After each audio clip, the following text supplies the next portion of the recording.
বিয়ে শাদী করবেন, আপনি স্ত্রীকে নিয়ে ঘোরেন, স্ত্রীকে নিয়ে আল্লাহর সৃষ্টি দেখেন, স্ত্রীকে নিয়ে আপনি বাইকে ঘোরেন, রিক্সায় ঘোরেন, চটপটি খান, ফুচকা খান, আইসক্রিম খান, কোনো সমস্যা নাই। এবার তো যুবকরা বলবো যে ভাই বিয়ে শাদী তো দেয় না, কি করব?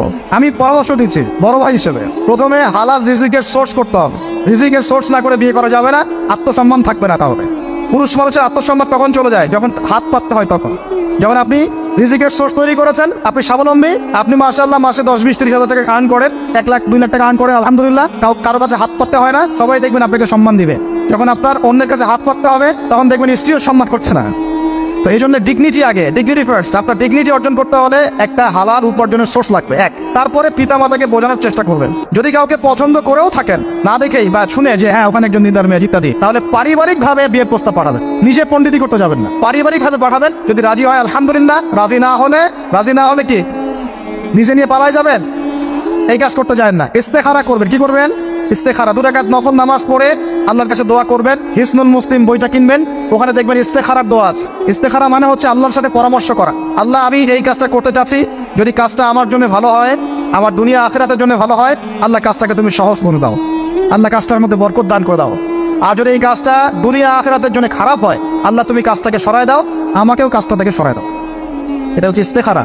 এই দোয়া বেশি বেশি করলে ইনশাআল্লাহ আল্লাহর পক্ষ থেকেই ফয়সালা হবে। আর এই জায়গায় বেশি ব্যতিব্যস্ত হবেন না। অনেক সময় কিন্তু ফ্যান্টাসিতে ভুগি আমরা, অস্থির হয়ে যাই। অস্থির হলেই ডিসিশন নিতে ভুল হবে, অস্থির হলেই ডিসিশন নিতে ভুল হবে। স্থির থাকতে হবে। নিজেকে স্থির রাখার জন্য কি করবেন? বেশি বেশি নফল রোজা রাখবেন। বেশি বেশি কি করবেন? নফল রোজা রাখবেন। আর ভালো কাজে ব্যস্ত রাখবেন নিজেকে। ভালো কাজে কি করবেন? ব্যস্ত রাখবেন। একা একা থাকলে আর এই যে খারাপ সার্কেলের মধ্যে থাকলেই মাথার মধ্যে শয়তান ভর করবে, তখন দেখবেন অস্থির হয়ে গেছেন আপনি। আর স্থির হওয়ার চেষ্টা করেন, ভালো কাজে ব্যস্ত রাখেন, হালাল পথ অবলম্বন করে হারাম থেকে বেঁচে থাকেন। এখন যে জায়গায় আসছিলাম, এখান থেকে আস্তে আস্তে শেষের দিকে যাবো। দেখুন, আল্লাহ পাক যে বিষয়গুলোকে ভালোবাসতে বলেছেন, আমি ভালোবাসি। এই ভালোবাসা জায়েজ, হালাল। এই ভালোবাসার উদ্দেশ্য আল্লাহর সন্তুষ্টি অর্জন করা। এই ভালোবাসার উদ্দেশ্য এই নয় যে আমি যাকে ভালোবাসি তার কাছে আমি কিছু প্রত্যাশা করছি। না, আমি কিছু প্রত্যাশা করছি না, আমি প্রত্যাশা করছি আল্লাহর সন্তুষ্টি। তখন দেখবেন সে আপনাকে কষ্ট দিলেও আপনি সবর করতে পারবেন। কেন সবর করতে পারবেন? কারণ আপনি তো আল্লাহর সন্তুষ্টির জন্য তাকে ভালোবাসছেন, আপনার তো কোনো স্বার্থ নাই। এখন আপনি দেখবেন রিল্যাক্স থাকতে পারবেন, সম্পর্ক টিকেও থাকবে, এবং আপনি ক্ষমা করতে পারবেন মানুষকে।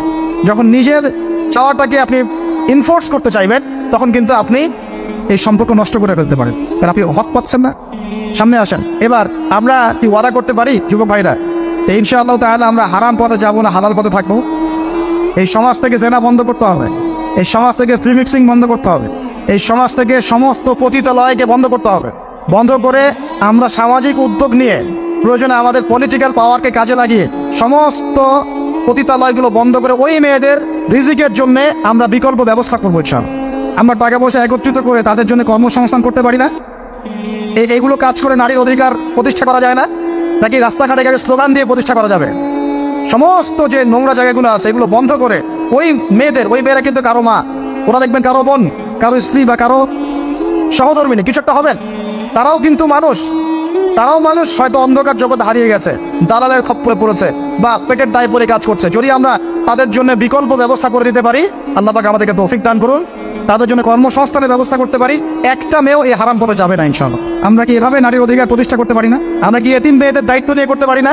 আমরা কি সমাজের বিধবা মেয়েদেরকে বিয়ে করতে পারি না? তালাকপ্রাপ্ত মেয়েদের দায়িত্ব নিতে পারি না? মেয়েদের অধিকার নিয়ে অনেক কথা বলা হয়, কিন্তু এই কথাগুলো থাকে খালি বুলি। বাস্তবে কয়জন ছেলে এতিম একটা মেয়েকে বিয়ে করে দেখিয়েছে? কয়জন ছেলে একটা বিধবা মেয়েকে বিয়ে করার সাহস করেছে? কয়জন ছেলে একটা তালাকপ্রাপ্ত একটা মেয়েকে বিয়ে করে দেখিয়েছে, হ্যাঁ আমি তার দায়িত্ব নিলাম, যে বোন এই পথে যাও না, তোমার জন্য আমি সেলাই মেশিন কিনে দিচ্ছি, তুমি কাজ করে খাও? কয়জন করেছে?